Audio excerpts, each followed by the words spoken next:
আমি কাউকে ভয় পাই না, আমি কাউকে ভয় পাই না, আমার মুখ কিন্তু পাতলা। কথা বলবে না, অত কথা বলবে না, তোমাকে এখনো বলি না, ভালোভাবে কথা বলো। নমস্কার ভাই লোক, তো कैसे है आप लोग? চলো কাকা আজকে তোমাকে নিয়ে হালকা করে খেলা হোক। আমি এখন কাকা নেই, দাদা বলতে হয়। ও দাদা বলতে হবে, কারণ মদন মিত্র যদি দাদা হয় আমি কি কাকা হই ভাই? আমি মদন মিত্র আমার পিছনে। চলো ভাই তোমার লজিকের পথে হালকা করে সার্ফ এক্সেল গুজে দেবো। মেন কথা ওটা না, গলায় যেটা পড়ে আছে ওটা কি সোনার? না না, ইমিটেশন, সেটাই করে। না না, মানে তোমার চেনটাও যেমন চমকাচ্ছে, দাঁতটাও সেমন চমকাচ্ছে। আমার দাঁত তো অল ভিডিওতেই চমকায়। কেন বলো, তুমি দাঁতের সাথে কি ফুড কালার মেশাও নাকি? হতে পারে, ট্রোল করার মানুষ ট্রোল করে। আর আমি এখানে রোস্ট করার জন্য বসে আছি, ট্রোল করার জন্য না। বাইগান खाना कटौनी की चादर बिछा दी हनी।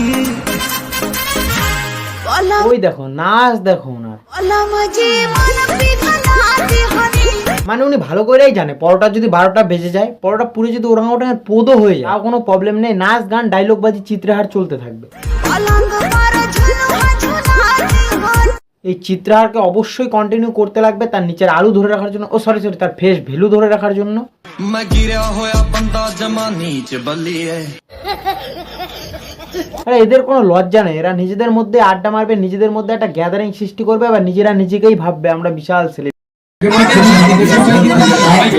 আমার একটা ওয়েট আছে, আমার একটা স্ট্যাটাস আছে, আমি একটা বিভৎস সেলিব্রিটি, হালকা করে জানালাম। আরে হালকা করে জানানোর কোনো দরকার নেই, তুমি হালকার পদে হালকা করে সার্ফ এক্সেল গুজে দিয়ে ভাবো তুমি আমার বাল ছেড়ে সেলিব্রিটি। নন্দিনী, তোমাকেও বলি এই কথাটাকে তোমারও বলা ঠিক না, কেউ বলো না। আজকে এসেছি আমরা অরুণদার দোকানের জন্য।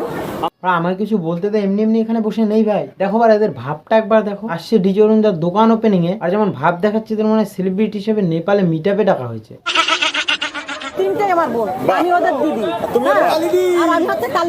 তুমি তো কালিদি, তোমার হাতের খড়গড়া দিয়ে সবগুলোর গলা কেটে দাও, আলবাল ছালগুলো একসাথে একটা দিয়ে দাও, সবাইকে দাও। আমরা তো সবসময় বলতে আর সবাইকেই পরিয়ে দাও, আর ওই অলক্ষণিক চোদা ফুটবলকারটাকেও পরিয়ে দাও একটা।